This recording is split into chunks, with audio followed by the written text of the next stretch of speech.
Zongani donc officie les premières cérémonies pour l'ouverture de la saison de quai. C'est une mission qui lui est dévolue et on doit respecter. Simke Dengbam, dans le royaume Banjun, Zongani, au dignitaire, avec son remke et primus inter pares. Le quai Zongani, c'est d'abord l'organisation traditionnelle dans le groupement Banjun.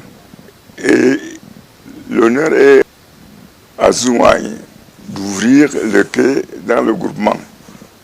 Cet honneur est donné par le chef supérieur de Banjun depuis le commencement. Quai.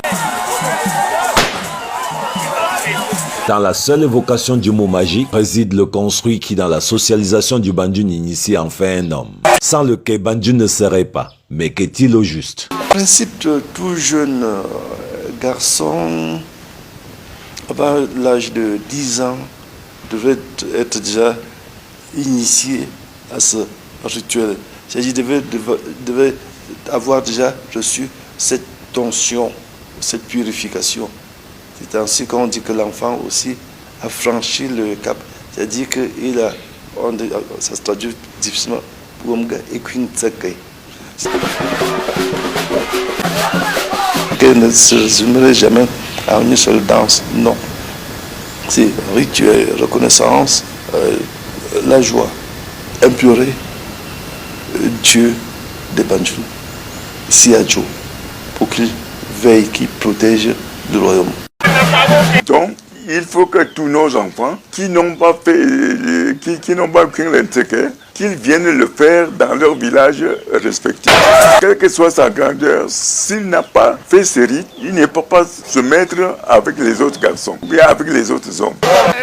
Une fois tous les 2 ans, s'opère l'impénétrable marqué du sceau du sacré et sous de nombreux interdits d'une force qui se démultiplie. On a dit quai mystique.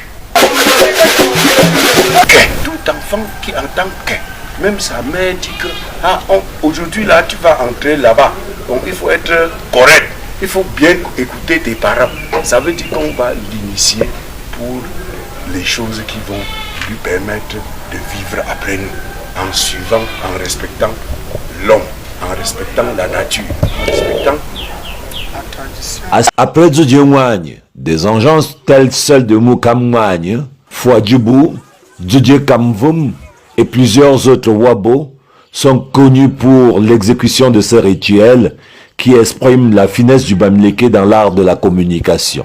Avec la noblesse de sa chorégraphie, la somptuosité de ses tenues, le Nye, danse des Wabo qui rythme le quai, cesse d'être une simple distraction pour devenir le médium des puissances protectrices et vivifiantes du cosmos.